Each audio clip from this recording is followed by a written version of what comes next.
Miqueias 6, versículos 6, 7 e 8. Diz assim a palavra de Deus: com que me apresentarei ao Senhor e me inclinarei ante o Deus Altíssimo? Virei perante ele com holocaustos, com bezerros de um ano?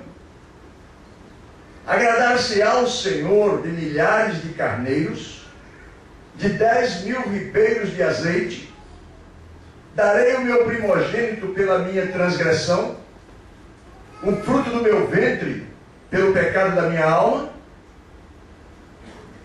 Ele te declarou, ó homem, o que é bom, e que é o que o Senhor pede de ti, senão que pratiques a justiça, e ames a beneficência, e andes humildemente com o teu Deus.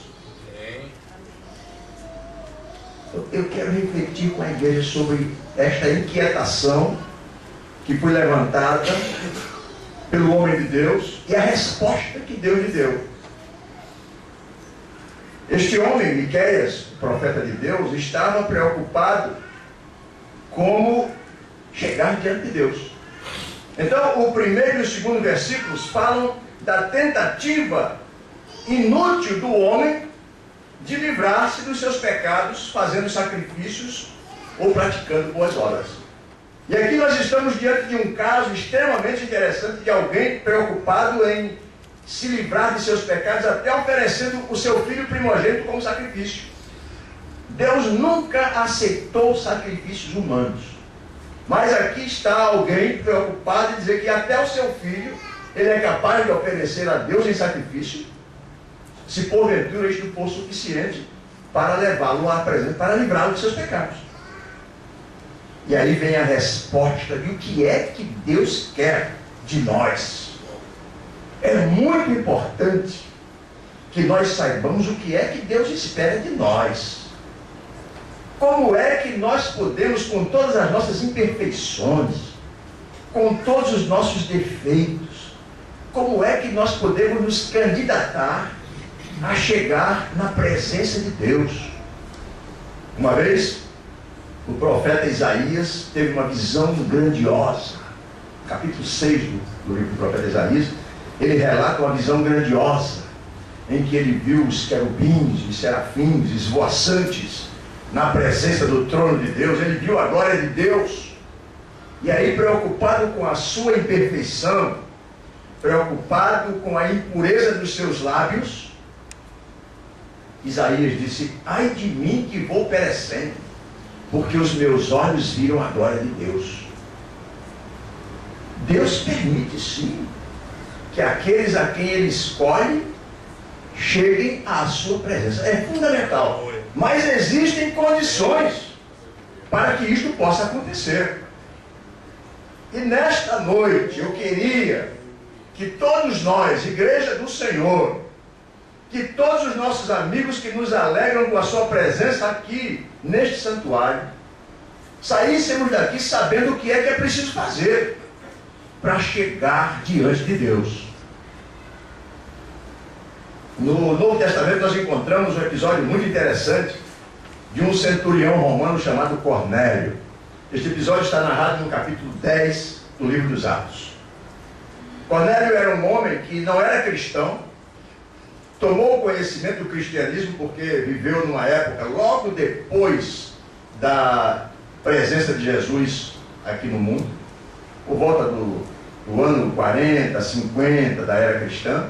E Cornélio conheceu os cristãos e se deixou, digamos assim, se deixou conduzir por alguns princípios cristãos e começou a dar esmolas, começou a fazer caridade, começou a jejuar, começou a orar. Em suma, começou a fazer um esforço pessoal muito grande para se tornar digno de chegar na presença de Deus. E de tal maneira aquele esforço de Cornélio foi visto por Deus, que Deus não resistiu ao desejo de Cornélio de se aproximar dele. Deus não resiste, irmãos, ao desejo do homem de se aproximar dele.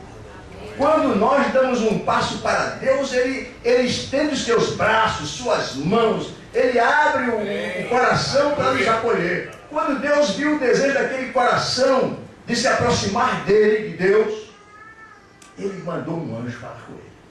Mandou. Despachou um anjo para falar com Cornélio. Ele disse: Cornélio, as tuas orações, o teu esforço, chegou diante de Deus. Quando Cornélio viu aquele anjo, ficou assustado. E quando ele recebeu esta mensagem, com certeza o seu coração se alegrou. Porque o que Cornélio mais desejava era se aproximar de Deus.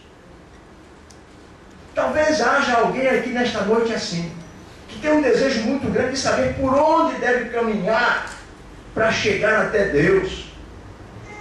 Jesus disse: eu sou o caminho, a verdade e a vida, e ninguém vem ao Pai a não ser por mim. Portanto, a primeira condição é se aproximar de Jesus. É o que nós pretendemos oferecer nesta noite àqueles que ainda não tiveram essa oportunidade. E queremos também, como membros do corpo de Cristo, agradecer a Deus pela oportunidade que nós tivemos. Porque alguém se preocupou conosco, pregou o Evangelho. E Deus manda o anjo falar com Cornélio e manda uma visão para Pedro, o apóstolo Pedro. Pedro, interessante a gente observar que Pedro, ele tinha uma certa aversão a quem não era judeu. Pedro, como um grupo dos apóstolos iniciais, ele achava que o Evangelho era exclusivo para judeus. E ele fazia uma verdadeira discriminação com as pessoas que não eram judias, com os gentios, aqueles que não tinham nascido da descendência de Abraão. Deus deu uma visão a Pedro. Pedro estava saindo de um jejum, subiu ao sótão para orar, e ali ele viu uma visão de um grande lençol que descia do céu, preso pelas quatro pontas. E dentro daquele lençol tinha todo tipo de animal. E a lei judaica, a lei mosaica, ela recomendava que não se consumisse carne de alguns animais, porque eram considerados imundos. Era uma norma da lei mosaica. E quando Pedro viu aquele lençol cheio de animais, ouviu uma voz dizendo: Pedro, levanta-te, mata e come. E naquele lençol havia animais que a lei mosaica considerava imundos, impuros. E Pedro disse: de modo nenhum, Senhor. Eu nunca comerei coisa incomum ou imunda. Aí o lençol subiu, desceu, e uma voz disse: Pedro, não faças tu imundo aquilo que Deus purificou. Aleluia. Então Deus purifica o que é impuro. Por isso que Deus se aproxima de nós, para que nós tenhamos direito à purificação, não mais a purificação cerimonial da lei, não mais as cerimônias que algumas religiões impõem para que as pessoas se tornem puras, mas para que nós tenhamos o direito que nos foi conquistado por Jesus de nos purificarmos pelo seu sangue derramado no Calvário. Então, neste episódio, no capítulo 10 de Atos, ele culmina com Pedro sendo enviado a Cornélio para explicar a Cornélio o que é que ele precisava fazer para se encontrar com Jesus.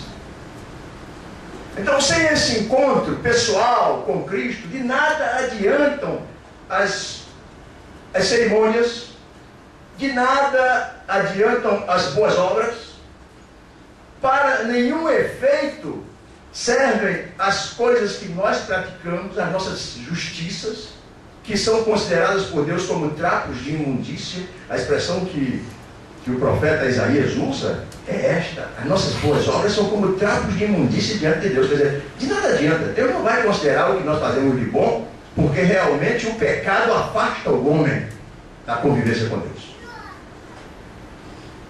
E do encontro com Pedro, Cornélio entendeu, através da pregação do Evangelho que Pedro levou a ele, que era necessário encontrar-se com Jesus.